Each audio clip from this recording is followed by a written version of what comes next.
Hi all, welcome to another Dave Downey fly tying video production on this wet and windy day in Scotland. I wish this weather would hurry up and break, then we can get out fishing, but we're all stuck indoors by the looks of it. So here I'm going to be tying some of my favourite patterns, ones that I use to catch fish. You know, they're designed to catch fish, not just catch the angler. Today I want to tie a little snatcher. One of my good friends, Barry Dean, has been asking me to do a snatcher video. So I'm going to do a little olive snatcher that we used to use on Loch Leven quite a lot. At the end of the video I'll have a wee list of materials required to tie a fly, just in case you missed it during the video. And there'll also be a link to my online shop where you can purchase the flies and most of the materials. If I don't have the materials in stock, then all you have to do is ask and I'll tell you where to get them. But you can get all the stuff you need on www.fly-fishingworld.com to tie these killer patterns. I hope you enjoy this video, and I hope you'll pass on the word about my channel so we can grow the channel together. I can do more videos because I really enjoy passing on the information. So let's get on with it. So I'm going to tie this olive snatcher. So I've got a barbless hook in the vise because we are tended to go more barbless with everything. Although if you want to tie it with a barbed hook, B100, B110 if you want a heavier gauged hook. But this is just a Fuling mill Czech Nymph bronze. I prefer bronze hooks to black hooks, to be quite honest. It's a size 12, but it is the hooks I tend to go to for this type of fly. I'm going to be using some Uni-Thread Fire Orange, right, because I want to have a wee hot head on it. You could tie it with the olive thread and then just do the head at the end, but I'm just going to tie the whole fly because I do like a bit of orange coming through the dubbing. We're going to need some gold wire, soft gold, that's the Uni stuff. You could use that, or I stock that and also stock the Veniards stuff. The Veniards stuff's a bit cheaper, but either or, but it's nice. Obviously you can use different ribs if you want. We're going to use some dark olive CandyFloss dubbing. It's my own dubbing. I make it up myself. I really like it because it's got sort of shininess through it. It's got that sort of almost translucent olive that you get from seal's fur. And then we're going to use an olive Grizzle Hackle. Right, so that's a cape that I dyed years ago. So it's a decent quality cape. It's not a cheap one. As I've said in videos before, it's kind of a false economy buying the cheap capes. You're better buying a decent quality cape, because if you look at the length of that hackle, you know, possibility you'll get 2 flies out of that, maybe 3 depending on if it's a saddle or not. So that's what we need. Of course we're going to use some eyes on it. Now I'm going to just, you can see all these jungle cock eyes are split, so I'm just going to use a jungle cock eye on it. I've got tons of split feathers, but it's really up to yourself.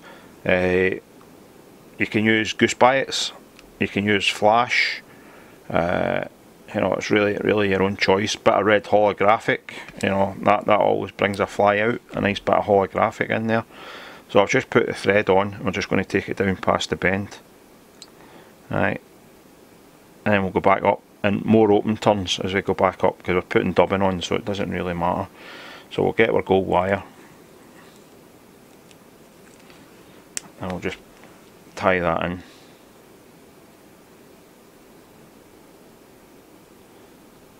I'll tie it in, and I'm trying to follow the wire, bend the wire as I'm going, so it's following the shape of the hook.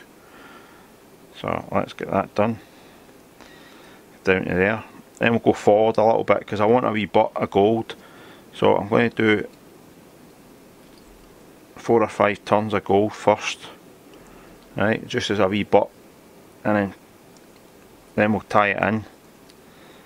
So we're only going to catch in with a couple of turns and then just move the wire out of the way. That's where your spring clip comes in handy.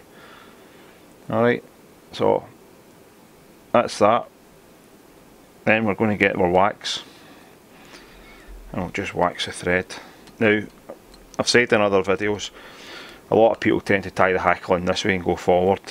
I very rarely have issues with flies coming apart, and I've caught plenty of fish on them, so I always go the other way, for the head backwards. We get our dubbing, just dub that on. Right. So get that on a thread. That's it on a thread. And just push it up to the actual shank of the hook, and we'll do another wee bit. Right, so that's us. So we've got that on. I'll just start winding it round. That's it. You always see me in my videos pushing it, and I'm always pushing it together. Every time I turn a thread, my finger pushes.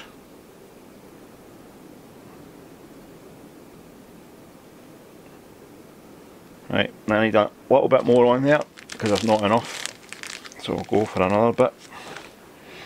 Now, what we could do, we could have a gold head on it, use some gold light bright, so you would actually tie the hackle in about there to leave space for the light bright, but we're not going to do that with this one, so let's tie in that bit of dubbing, okay, and just tidy it up a little bit there, so you can see the shape of it. If you look at the feather, it's got that concave shape, so we're obviously wanting the dull side towards us. So just take off the fluffy stuff, clip the feather, bring it up, catch it in, and tie it down. Now you can use hackle pliers, but I like to use my fingers when it's a good quality hackle. Right, so we've got two there, and you can see that the fibres are kind of going all over the place just now. So I'm going to put another one in just behind that, but a bit closer, then we'll start spacing them out. So I'm just going to palmer that down the body, and because it's a good quality hackle, you can see obviously the hackle's getting smaller as we go behind, and then it snaps. So that would have snapped in the hackle plier anyway. So I'm just going to catch it. If it snaps, right, what I'll then do is I'll start holding it with my right finger, and then pushing it, and then holding it with my thumb. So that allows me to rescue the fly. Then we just get the wire round, right, and you've got to move it about and feed it between the hackle fibres as you're trapping it down. I say I tie my humonguses this way, I tie everything this way, and very rarely do I get hackles coming loose. Right, so that's enough for that. So what I'm now doing is just rolling my fingers, my index finger and my thumb against the hackle, so that it goes in the right direction. And there we go. And we'll just sugar that off. It should come off at some point. Right, there we go. Move that to the side, slide the scissors in and clip that bit off. Now we could leave the snatcher like that and just finish it with a little bit of varnish. As I said, I'm going to put a bit of jungle cock on this one, but it doesn't have to be olive. You can tie it in different colours. Black one's a good one, so is the Claret. Right, so as I say, all these jungle cock feathers are pretty much split, so I'm just going to get one that's already split, which saves me doing half the work. So you can see there's a split in the feather, right, but it's perfect size, perfect everything. So instead of throwing out your jungle cock cape when you've got no tiny feathers left or none of the perfect feathers, just cut the big ones up. The big salmon size feathers you can get 2 flies out of. So it says, I learnt this for Davy McPhail a long time ago, and all you do is bring it up and then just catch it in. And that's you. You've got a jungle cock feather on either side. I'm just going to take that one back off because there's an extra split in there that I don't like. I'm going to take that bit off. Right, so now we've only got 2 bits of feather instead of 3. So I'll just bring it back up again. Catch it in. Make sure it's sitting right. I like that. So a few more wraps of thread. Trim the bit excess feather off and just tidy it up.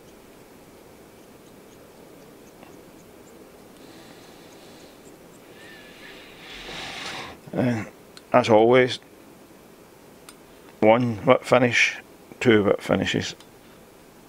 And you want your flies to last, you want them to be durable. And then just varnish the head of the fly. Don't worry about getting varnish in the eye because you just clear that anyway.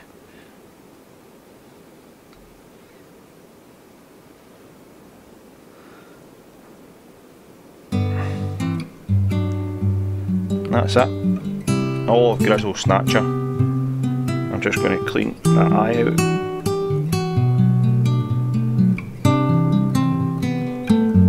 And as you can see, it is a really great looking fly and it does work and it's a fantastic. I used to fish a Snatcher or a Claret hopper in between my 2 humuncuses on a die 6 on Loch Leven, and a lot of the times the fish would actually eat the Snatcher.